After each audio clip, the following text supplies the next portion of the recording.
Some jazz today, yes you gon' learn, you gon' learn, you gon' learn. It was just past 1, 2, 3 man with a 4, 5 step to the door like, oh my gosh, just throw that cash in a back bag, run around the back. Hey everybody, it's Liz from the Lemon Bowl. Vince from Irie Kitchen.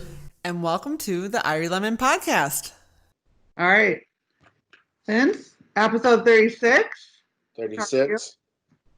Doing great. How are you? Pretty good. We got away this weekend. Fresh air. How was your weekend? Yeah, weekend was good. Just reorganizing, getting ready to gear back up. Oh yeah. And start getting things done. Yeah. So I'm excited. I'm excited.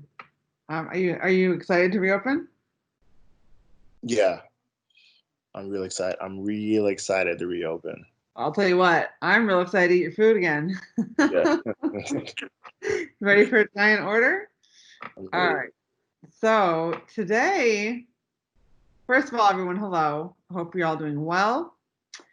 I thought today, since last week Vince interviewed me, we're going to turn the tables and I'm going to ask Vince a few questions about really, I think the first thing that made me want to be Vince's friend is the fact that he opened a restaurant at the age of 19, folks. At 19, I was in college reading about opening a restaurant, learning about it in hospitality school, and Vince was actually doing the damn thing. Yeah, maybe I should have read about it first, right?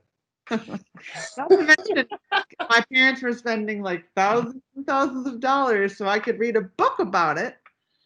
Anyways, I just think it's so amazing, you guys. And some of you that might be new listeners or don't know Vince or don't know the whole story, but you know, and I'll let Vince tell the story. I have a bunch of questions lined up. But Vince, why don't you, for people that aren't familiar, give a quick intro to Vince?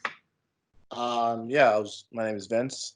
I'm kid number 1 out of twins, born to Camille and Vince McIntosh, Jamaican immigrants. Grew up West Michigan. Yeah, I've always been like a different kid. Good in some good ways, a lot of bad ways.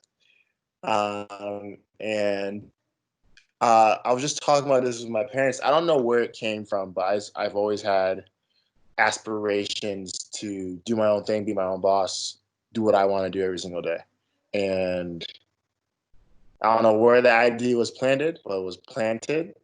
And it was crazy because I was like looking back, and I think I wanted like 211 restaurants. That was like my goal when I was 7 or 8. It might have to change from that, because of a lot of reasons. But like, it is funny looking back now. But yeah, that's kind of short. I'm 23 now. Yeah, so that's kind of like a short little intro about Vince. Okay. That's cool. So Vince, how old were you? You started Irie Kitchen at 19, correct? 19 years old. And at what age did you know? Because you always said you always knew you wanted to open a restaurant for a long time. So how old were you when you had that first memory of wanting to own a restaurant? I must have been early as I can remember, like 6 or 7. And food is big in my household. We always cook. So I think that's where the inspiration for like, all right, I want to play with food because I love to eat. I mean, to this day I can eat. It's one thing I'm really good at is I can eat, right? And so I don't really know, like it just kind of popped in my brain of like I want to open a restaurant, right? And I used to do like lemonade stands. I started a catering business with my dad when I was like 12, and I did that like every summer. And so like food for me and like making food and making money with food has kind of just been like always like my like what's the word I'm looking for? Like in my wallet. Like that's my ID. Yeah. Like I always pull that card out. Right. So yeah, like very young age, just into food. I just remember like watching my parents cook, and then when they weren't there, like try to replicate what they did. And then just learn visually and listening and testing. Just kind of learn how to like make food. And so, yeah, it must have been like 8 when the restaurant idea popped in my head for sure. And just knowing me, I wanted to be the biggest thing ever, the best thing ever. And I kind of just been chasing that dream since let's say 7, 8 years old. That's cool.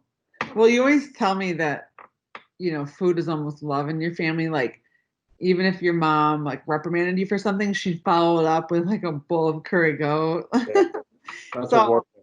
it's almost like a restaurant is a nice way to almost, share your love with other people. And I think that I know your family is full of that. And I think that's no surprise coming from your parents that you wanted to keep that going. So when it comes to opening a restaurant, I know a lot of people ask you, how did you do it? So what were like the first 3 steps, action items that you took towards opening your restaurant? In terms of like, it's one thing to sit and talk about it and daydream, but you obviously did the damn thing. So what were a few, like the first 3 steps you took towards opening Irie Kitchen? So it was definitely a process. So let's go from the beginning. So I graduate high school, barely. And my plan is this: I'm gonna travel the world. I'm a stage at restaurants. I'm a hustle what I gotta hustle, and I'm gonna come back and take all my knowledge and then open up a restaurant. Mhm. Right? And so, so this is actually hilarious. Uh, Sorry, you were talking as I'm driving. I'm waiting. So I was like 17, graduate high school. This is my plan, and colleges are coming around, right? Like this is like college time, right? So this is probably like June, July, and I'm surrounded by kids who did well in school, who are smart. So they're talking about colleges they're gonna go to, dorm life, right? And I'm I'm avoiding sure this. you had your college plans all ready to go too, right, Vince? I had my whole life planned out, right? And so I'm like, there's no way fucking hell I'm going to college. I hate school. I despise the establishment. It's a waste of time. My brain doesn't work this way. I am finally free, right? This is like in my brain. And then so like July comes around, and like I said, guys, I have a twin sister, right? She's going to Michigan State. And I was like, for some reason in my like slickness, I kind of thought I was gonna get away with like not talking to my parents about me not going to college. Well, that didn't happen. So like July comes around, and my sister's like sending out applications and like finalizing where she's gonna be at, what dorm room she's gonna have. And my mom goes, "Yo, what's your plan?" And I'm not going to college. uh, and she was like, "Okay." Now you guys know my mom. That easy of a conversation. I just like assumed that I lost that one before I even knew it, right? So Literally. basically, I want to travel the world. I want to do all these things, and that shit did not happen. My mom was like, "You have to, like, like they gave me the whole speech. You can come to this country. We didn't work all this hard for you not to get a secondary education. It's a privilege. All this stuff." And so, me in my again ways, sometimes good, sometimes bad, I grab a quarter in front of my family. I'm like, heads, I'll go to a quote unquote real school, and tails, I'll go to a culinary school. Because that's how I am. Because I don't want to do it. So I'm leaving up to fate about what happens with my life because I don't want to partake in any of these decisions making because it's not my decision, right? Because I'm only 17, right? I'm not 18 yet. I was a young graduate, so I was still under what my parents wanted me to do. So I flip a quarter, it lands on tails. I'm going to culinary school. I am pissed. That's like that made the decision. That made a decision. But now I'm pissed because I don't want to go to school. So we have a fine local culinary school program, right? Locally in Grand Rapids. Right. It's a nice one. But because my parents made me go to school, I didn't want to see him. I didn't want to talk to him anymore. So I pick a school as far as I could go that will accept me with my grades, whatever, to get in. And it was a school in Traverse City. That's hilarious. Right? Now, before that moment, I'd never been to Traverse City, didn't know what Traverse City was all about. I went in the summer. Oh my gosh. So it was busy. People were paddleboarding. I'm like, it's nice. I'm like, oh, like Traverse City is dope. Like I like it. You know, like I can get down with this. Mind you, I didn't think about the winters. But yeah, so kind of fast forward a little bit. I'm in my first semester of school. I'm cooking. I'm enjoying myself. It's easy for me. And then I get, for some reason, they kind of put me in this restaurant business class, which is like, it's supposed to be your third year classes. But like, obviously, like, I mean, I just cook really good. Right. So I didn't really have to like learn the intros to everything, really. I mean, mind you, I still went to all the classes, but you know, in my opinion, I didn't really have to like go through all of that because like a lot of people that were there never cooked before. They just Right. wanted to learn how to cook, and I already knew how to cook, so I need people to kind of push me. Yeah, Take up, exactly. right? Anyway, I end up in this restaurant class. Cool. Uh, and it literally hit me like while he was talking that I wanted to open up Irie Kitchen, but it was just called Irie at first. Mm. And I was on my Google Drive the other day. It was fresh, organic, good Irie. Oh, I like that. And then we do a project on it, and I get like an 84. And when I say that's all I needed to get to like convince myself and the world that I was going to drop out, and now I'm 18. Now I'm Right. going to leave school because I got an 84 on this project, which means it will work in real life. That was like my thinking. I was like, oh, the teacher thinks I'm smart. Mind you, I don't get A's and B's, G. So the Right. teacher gave me an 84. Yeah. To me, I'm like, fuck, dude, this is like a perfect idea. Fuck, for giving me 84, it should be 100%. You know? That's all I need to hear. And so that summer, I basically drop out of school and I'm on the hunt to start Irie Kitchen. Now, I'm broke, don't have any money, never owned a restaurant. I have worked in restaurants. I've, been around food my whole life, but I don't really know the process. And so really from then started like kind of like me just Googling everything and understanding what the business was. And while I was in culinary school, to be honest with you, friend, I realized that like I cared way more about business than I did care about the food side. Mm. So for example, we'll have conversations, me and like the kids that are good, whatever. They're talking about all these chefs, where they want to work at, who they want to learn from, and I'm talking about I want to open hotels, I want to open restaurants. And I'm like, oh my god, we're completely different. Yeah. Like completely different in thinking and understanding. And like what pissed a lot of people off was that I was really good at making food though. Of course. But I was completely uninterested in being chef of the year or being the best chef in the world. Right. I was more interested in Or like idolize like the celebrity chefs or any of that.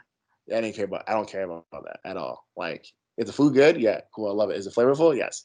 That's where I'm at.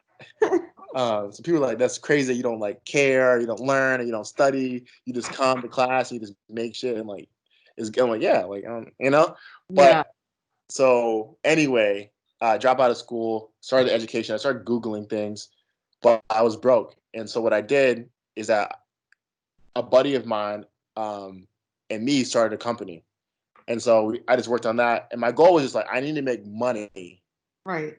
Because like anyone's listening right now is like, yes, you need money to open a restaurant. So for like 3-4 years, I just worked and saved money and just kind of learned from the outside looking in. Sometimes I intern, sometimes I like learn from different people locally about the business before I was ready to open it. Now, in my brain, I was gonna open a restaurant when I was like in my 30s. I was like 29, 30s when I was gonna open a restaurant. And I think at 19 that it'll come so quickly.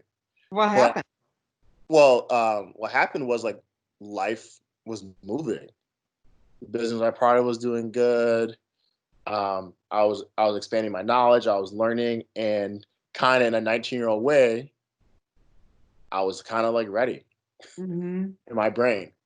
And so I was 18 at the time though, and I was like, I started the process of getting a building, opening a restaurant, and no one took me seriously.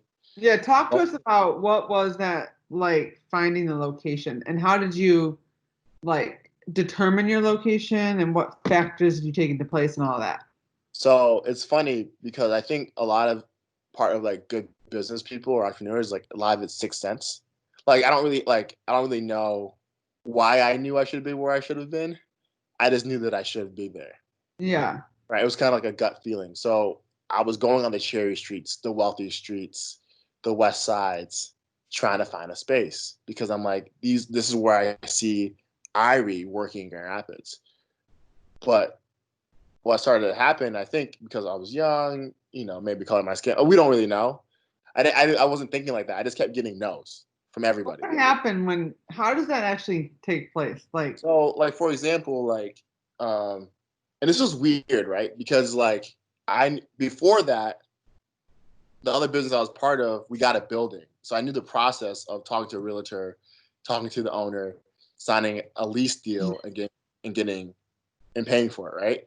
So there's sometimes they want to see if you're a new business or whatever, they want to see some financials. But other than that, what started to be weird was the amount of questions I would get and go get this, show me that, this yeah, won't work. And I was like, are you an investor of mine? right, Right? Are you a business consulting of mine? Or you're gonna let me use your building? right. Right? And so even one building, I ended up painting the whole building, and then last minute they changed the lease deal. You're kidding. No, Where was that one located? this was on South Division Street. Interesting. But I was like, all right, I'll take. I think could be a mecca if you put the right business here. Right. You So, know, what was the biggest hurdle you faced when you opened Irie Kitchen? I think the biggest hurdle was one. I had to settle for a location that I wasn't too geeked about from the beginning. Mm, The biggest hurdle was now I'm in a situation where I'm in the boonies, right, quote unquote. I yeah, have to prove myself 2, and I have to make the business work 3. yeah. So you're 4, literally going against all odds. 5, I just tore my ACL and my MCL a week before, so I'm in crutches and a wheelchair. Which is crazy. So you opened your restaurant in crutches. In crutches. How'd you cook? Uh, I would set up my crutch, right? I'll balance myself. Mind you, I didn't even take any of the pills or anything, so I was incredible in pain too, by the way. Wow. And this is actually how Pops actually ended up working on the restaurant, because he had to pick up basically my slack, what I would have been doing at the restaurant, because I was injured. Wow. So Yeah. he wasn't planning to work with you? No, that wasn't the plan, at all. And then what happened? He just never went home? Well, what happened was, one, he started working there, and I saw the joy brought in his face, and 2, I just decided I didn't want both my parents working for anybody anymore. Right. And so I kind of took it upon myself. Okay, I'll just use the business, right, to take care of my family. How does that feel at 19 to be taking care of your parents? How does that feel? I kind of felt like it was the right thing to do. I mean, they took care of me, and so, I never thought about pressure or anything of that. It was just I just felt like that's what I should do, and so I did it. It's as simple as that. Simple as that. So, what is it, do you think, specifically about your personality that not only that led you to opening a restaurant, but makes you so good at what you do as a business owner and entrepreneur? This is funny, and it just used to make me upset as a kid. But the only award I'll ever win is perseverance. I don't give up. I might not be perfect the first time around. I might not win the first time around. I might not be picked, whatever it is. But the last thing I'm going to do, if I want to do something, is give up. And so I think about myself is just I'm willing to take all the risk and still make it happen. Yeah. Any hurdle, at spite of anything, I'm going to do it anyways. Do you think perhaps you're trying to prove a point to someone? Yeah, I think at that point, the world, people I was close to, school, all kind of just they didn't believe in me, right? And so it kind of definitely created like a deep rooted chip because like I believe in everybody else. Hmm. And you felt like they didn't believe in you. Yep. And I had not the best, not like I had a small track record. True. Like I was getting wins early. Yeah. And so for me, it was just like, well, I like this feeling. And unbeknownst to me, like the restaurant was the hardest thing I've ever did in my life. And it's the hardest business I think you can ever do. But but I think I'm uniquely kind of built for it because I am a perseverer and I am a solution first kind of person. And I run more optimist than pessimist. Hmm. And Yeah. so I think Vince is the most solution oriented person I've ever met. You guys, I always say like anything I'm going to be doing in business, I, if there's an opportunity to have Vince by my side, I would rather him be by my side because he will figure out a way. Like no matter what the problem, what the situation, there's always a way. But some people, you want to be by certain people when you're in those moments because other people, they just get freaked out, they're nervous, they lean pessimistic, anxious, and Vince always remains cool, calm, steady, and he always finds a way. Like you always find a way, friend. always, I love pressure. Yeah, I almost think you perform better under pressure. I 100% do. Yeah, sometimes I just make up problems to get the best of Vince. Like if I tell him how great things are, he relaxes. Yeah, I'll be on my, I need competition. I need pressure. I need, I just need it. 2020 delivered.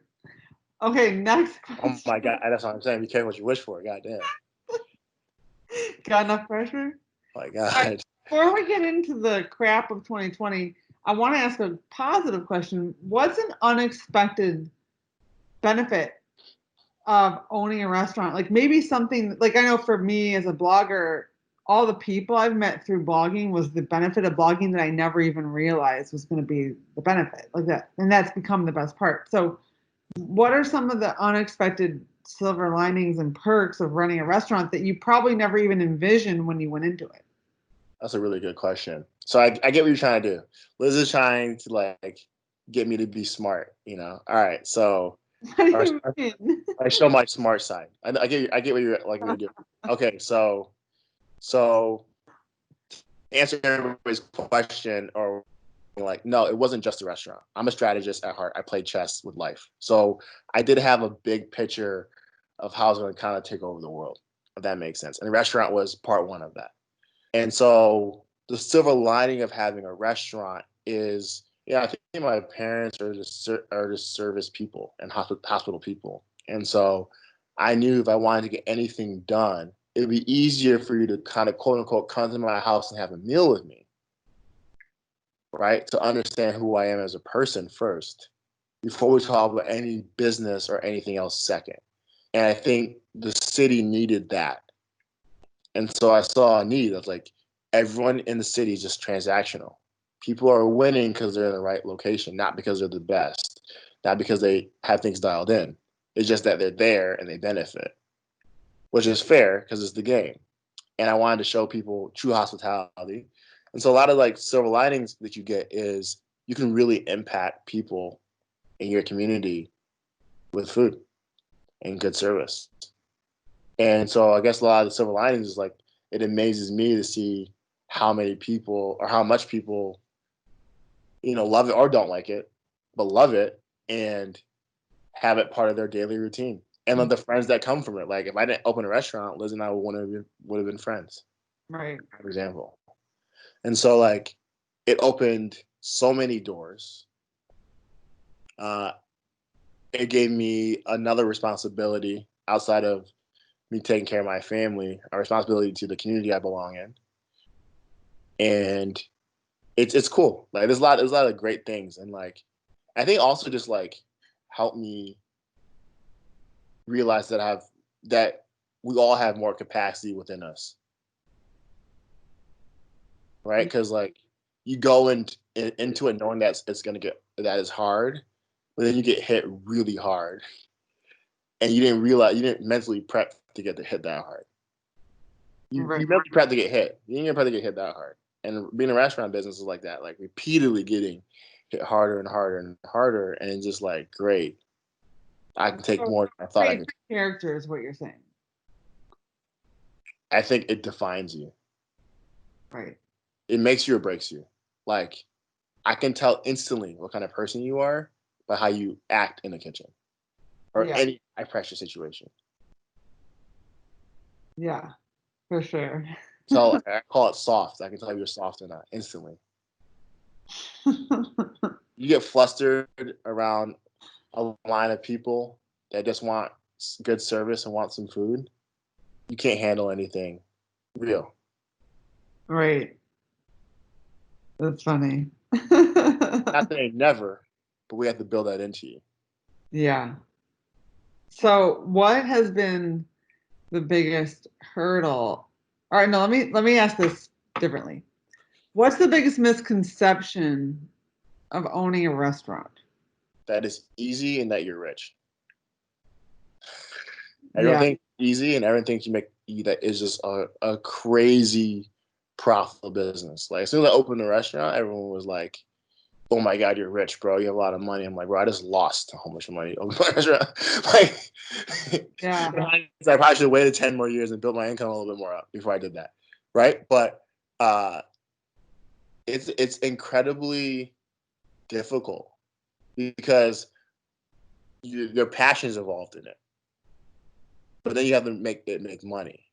Mm-hmm. And we're the only organic Caribbean street food restaurant in Grand Rapids history. And then I think history anywhere. I haven't seen anyone do what we've ever done. No, never. So now I have to sell a new concept. True. I have to then educate people on the culture. And then I have to get people to even come. And then I got to run a profitable business and run a staff and build a team and build a culture and understand my shortcomings. And like, right? Because I'm 19 at the time.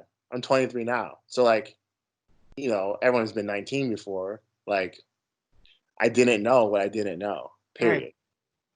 So I'm out here trying to run a business. I'm pretty sure I was working at the Gap at 19. Yeah, right. And I had no formal really job experience, no corporate experience, no like anything other than like my own stuff, very startup culture, very scrappy stuff. And so like I remember my interviews would be like 5 minutes and people would be like, "What?" Yeah. I didn't know they should be longer than that. I had three right away or what? Yeah, I had 3 questions like have you worked in food before? Are you timely? And name like 2 qualities about yourself. And I was like, yeah. And I'll read you from those 3 questions, your body language, how you answered. Yeah. And I'll determine if you'll be good or not. Very high EQ. Yeah. I don't think that's always the right way to go about it, but that's how I did it. Cause I had no formula, no processes, no, I was just kind of shooting from the hip. Shift gears a bit and talk about branding. Cause I love marketing and branding.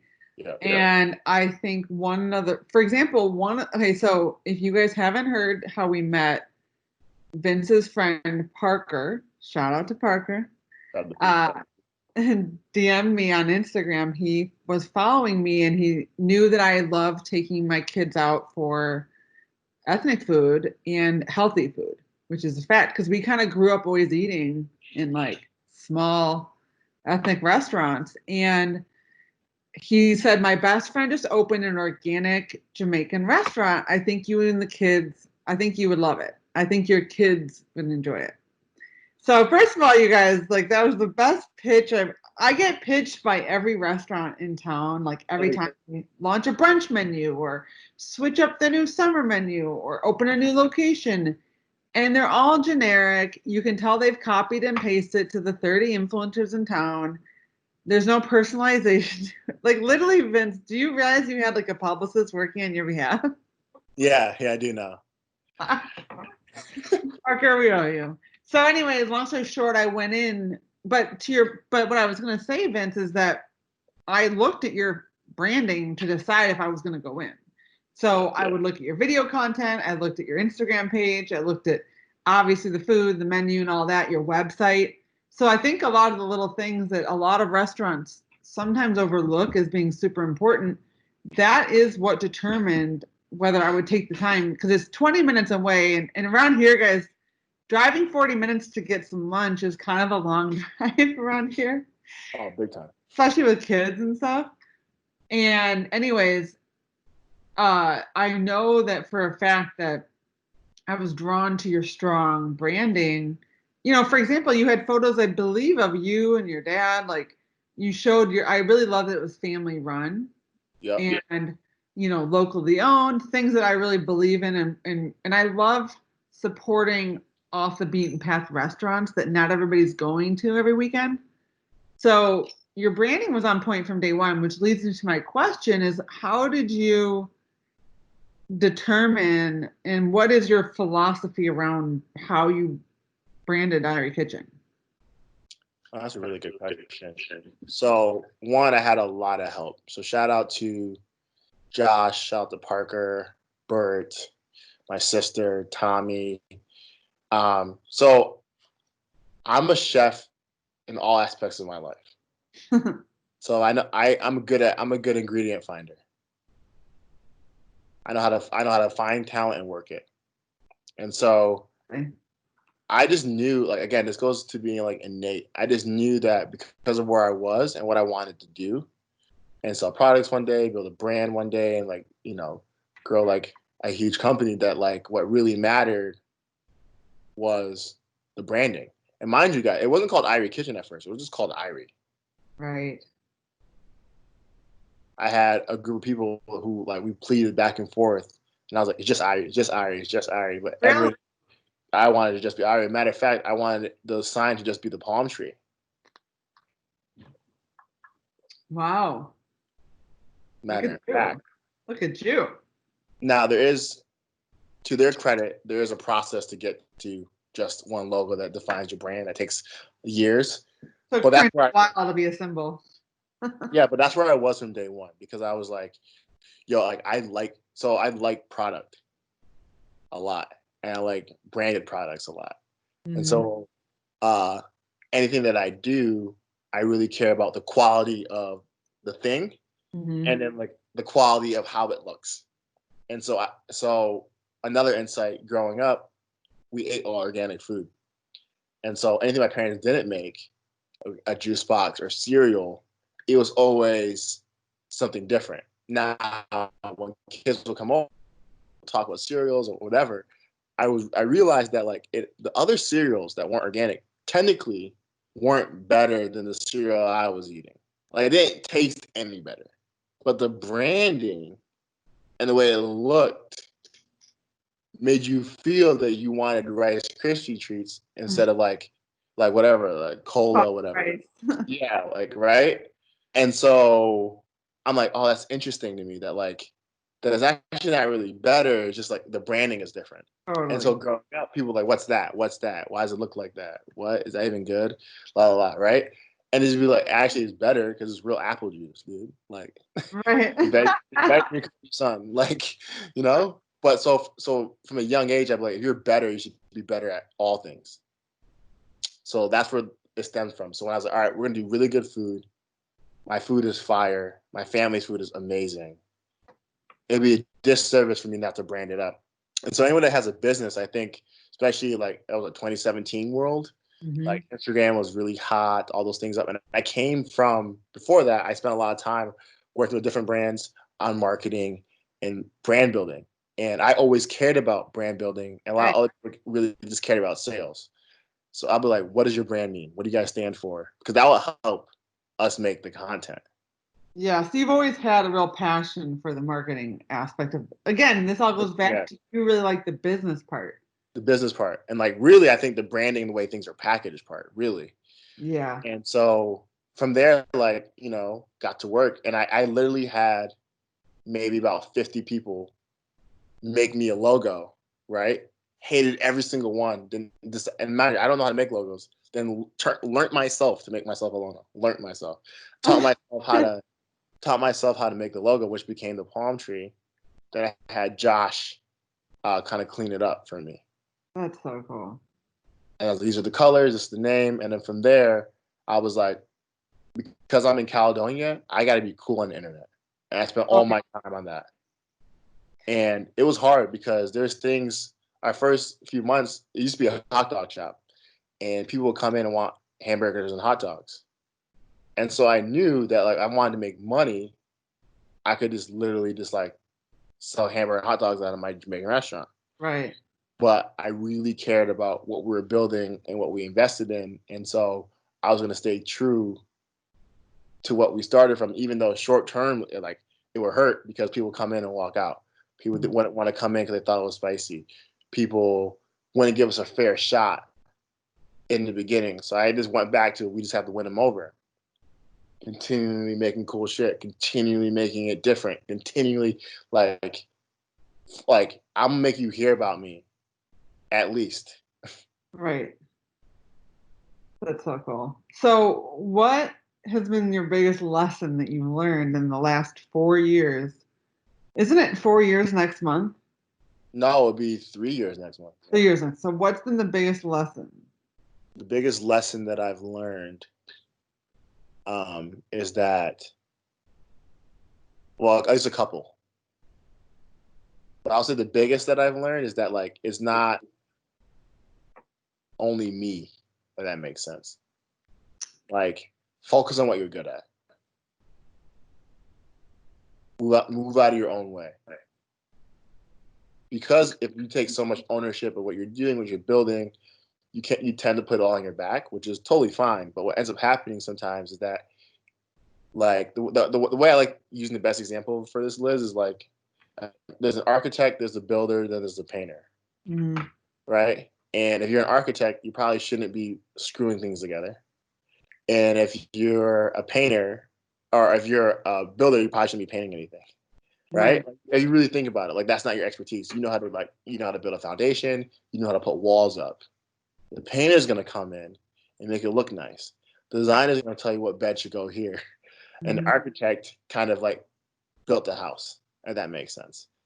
And so I had to learn through those 3 years of like what I'm best at and where I should be at while still wearing all these hats. Right? But because I'm a perseverer, I will kind of tend to like want to work on something I'm not good at the most versus than working on something I'm really good at. It's almost like you're comfortable in the discomfort. I am very comfortable in discomfort. That must lead to a conflicted life. Good life. Speaking of, let's talk about the present day. You know, we're in the middle of a pandemic. First time for me, first time for you. You know, restaurants are not yet allowed to be open as of the time of this recording in terms of dine-in. You can do carry out and delivery.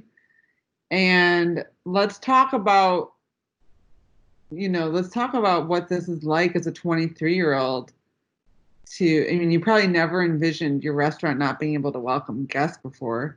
You've been closed now for what, 6 weeks? Yep. So what is this like? For example, like how are you handling this whole situation and what are you learning from it? And that's my question. So to be honest, like it was, first off, let me premise this. It was sad and unfortunate to see COVID hit and ravage the global economy in the world. But to be honest, in a weird way, I got excited because this is my shot. See, when things are like good and you're doing the fight, right? Yeah. And there's a lot of competition out there and there's like a lot of noise out there, it's hard for you to stand out if you're not in people's faces all the time. That's a good And point. so, because of COVID, right, the people who've heard our restaurants 3 years ago, who haven't came for some reason, now want to come and not have time to come and want it to stay because they've heard great things about it. Goes back to building a brand. And so I really did get super excited because now we can build things that we've always wanted to build. Now we have a small brand, but a brand still that we're able to continue to build. And we have a true shot opportunity to change the trajectory of all our lives. And so that gets me really excited. And what I've been thinking the most about during this pandemic. I love that positive attitude about all of it. Have you, in terms of, let's talk about the future, where do you see the restaurant industry heading? What are some trends that you predict in the restaurant industry? If you had to predict a couple trends. You're going to see way more takeout and delivery, obviously. You're going to see, I think, more outdoor backyard party food vibes. I'm really hot on this. I think you can see restaurants who are gonna like expand their patio or just be a plot of land, right? And then bring their grills there and then like sell $5 a person, $10 a person, all you can eat, all you can drink, one flat price. So you're gonna see a lot of things around value. I think you're going to see a lot of people obviously lose their business.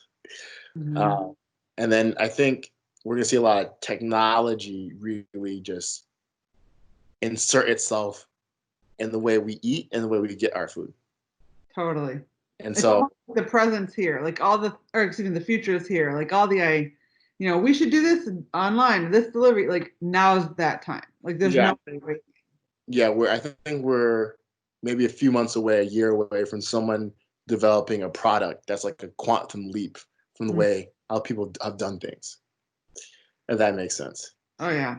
I don't know what that product is gonna be, but it might be something for the restaurant industry that's like this completely just has shifted the way everyone looks at food and how it's produced and how it gets from A to B and B to C. So smart. Okay, so a couple more questions before you wrap up. You have, something I really admire about you from day one is you have always had this super optimistic, attitude. And guys, it doesn't mean that Vince is like butterflies and roses every day. It's not like a bubbly, over the top, like whatever type of personality. Yeah, probably over the top. I'm more cool, calm, brimstone, cool, calm, positive. But at the same time, we really do share a strong optimism, I think, for the future, even in the middle of a pandemic. Yeah. Even in the time of all sorts of crazy things happening in the world, we share a shared sense of hope and optimism. So I just want to ask you, I mean, I know there's things that I do. What do you do to, obviously a lot of people talk about their circle of five, or maybe it's books they read, or maybe it's genetics. Like, what do you do to maintain that optimism? And like, what have you put in place in your life that helps you protect that also? So not only just protect it, but to grow it, etc. Well, lately I've been learning how to examine the way I examine businesses and people, examine the way I do things. And so before we met, I would probably answer that I don't do anything. I just wake up and just do my and that's still probably 80% of it. But now I'm definitely more conscious about things that bring down my energy, that may distract me, that may hurt me in any way. And because I am like this, I'm able to shut those things out. Like, Liz, you've been around me. I can look at you in the face and not hear anything you're saying. It's a talent, it's a skill, and it gets me in a lot of trouble. Super fun to be on the other end of that, folks. Right? So half the time, I'm not listening to anyway. Yes, you have good, the blinders, like those horse blinders. Yeah. Got really good. So probably I'm sure that helps you even on social media, for example, the content you consume. Yeah, I've lost friends because I don't follow them on Instagram, which is hilarious. But it's because and I'll answer it because I'm learning how I have a definitely what you call I think an engineer brain where things are I answer things in black and white. And all that thinker in the Myers-Briggs system. Right. Thinker, right? And so people, why don't you follow me on Instagram? I'm like, well, I don't like anything you post. And not me thinking, not thinking that's really offended. But bro, if you I don't like anything you post, I feel I feel way worse following you than not like, not liking anything you post, and then like having this like in my Vince brain. just started following me about a month ago. So Exactly. do you No, follow the seriously, Irie Lemon account? God knows. God knows what I should do or not. But like, it's it's that's how I've always been. But I do think it's very important for you. At the end of the day, the world will tell you everything that you're not, everything that you can't be. And I do think that when you go to sleep or when you wake up in the morning, it's very important because I have bad days and I have doubts and worries too. Like probably more than people realize. But I'm still willing to put my foot forward every single day. Like, I'm just as scared. I'm just as nervous. But like You I was show thinking about I show up, and it's weird. Like that fear actually makes me want to jump more. Like I'm afraid of heights. I want to skydive. It makes me want to skydive even more. yeah. Right? In a weird way. It doesn't make me want to run away from it. It's like I'm so afraid of this thing. Let me look over it. You almost run towards discomfort. I run towards it. And so in an optimistic way, like not everything that's uncomfortable ends up being comfortable at the end of it too, right? Yeah. Sometimes you run towards discomfort or you look over that ledge and you fall and you bust your ass and it hurts. Yeah. You know what I mean? Like, and I bust my ass so many times that I just kind of built a callus up towards it. Yeah. And I just think that like being positive is just like a winning formula, period. And like I even said this when I interviewed you last time, like even me and you becoming friends and you're positive, high energy, and bubbly, right? Those are all your qualities. I've seen the effect in my day-to-day life by just having someone who's on that extreme, right? And then you start seeing people you may be around or spending time with who are actually more pessimistic and negative. And I'm someone that's all about decisions. And so if something is shitty, right, it doesn't help you being more negative in a shitty situation. So true. Like it doesn't matter. It's really shitty. You don't have to be negative about it on top of it. Right. That's help you. That's behoove you. Right. And so I really like being around positive people who are willing to try, test. And it's not all about sunshine and roses now. Like I like debating, I like disagreements, I like passionate arguments. I like people I love all that stuff because that gets you to the other side. That gets you the better idea. That keeps you alive in the jungle, right? All these things, right? Keeps you aware during the war. And I just think that like in good times and bad times, just choose positive, just be positive. And I think I'm around people and I've seen things who've been through way harder things. And so I don't think me being in Caledonia, even though I don't want to be there, is the worst thing that can happen to me. Right. And it doesn't matter anyway because I already signed a lease. I'm ready in it. So it doesn't matter anyway. Right. Right. And so I'm really on that. Like it doesn't matter anyway. That's where I'm at. Like, so just choose to be positive, right? I'm taking this journey of working out. And so like I've taken a very unorthodox way of doing it. But for me, I've already made the decision to be healthy my whole life. I made a decision a few months ago. Yeah. I didn't make a decision to get fit by summer. Right. If that makes sense. So I think about things differently. And so I'm not going to beat myself up if I miss a workout. I'm not going to beat myself up if I have a piece of cake. I'm not going to beat myself up over little things like that because I've decided that like I'm a lean 51, 55, 60, 40, 70, 30, more positive or optimistic in my life. Right. So I kind of take that look out on everything that I do. I love that. So true. It's all part of, I think that's such a secret to success is that whether it's weight loss or business, for example, unfortunately, this pandemic was part of the plan. Now, no one could have predicted it to be this bad, but like for example, we were due for a recession. There'll be another awful thing that happens. Yep. And it's just like with weight loss and all of that, you're gonna slip up, you're gonna miss a workout, you're gonna eat a piece of cake. Yeah. And to your point, I think where people derail and get way off course is when they fight the natural current of life and they fight the natural current business, weight loss. It could be anything, relationships, et cetera, et cetera. Finances. There's parts that go up at different times, parts that go down. And I remember even someone told me this with childbirth, like, don't fight the contraction, like go with the pain. It's not going to go away. You fighting something only exacerbates it. Like exactly. Yeah. So lean into it, folks, is what we're here to say today. It is uncomfortable and it does hurt, and you will bust your ass. Yeah. So anything you're afraid of, you're right. It's going to happen, but you can't avoid it because you decided to have a kid, for example. Correct. So you have to go through you have to go through it. Right. Exactly. Like let's just now it's easy to say, I understand, but it really is those mental conversations in your head and that understanding and really that responsibility that gets you through the workout, the childbirth, the business, the tough marriage, the pandemic. Because like COVID's here, and day one I was like, this sucks, but this is not going anywhere until we have a vaccine.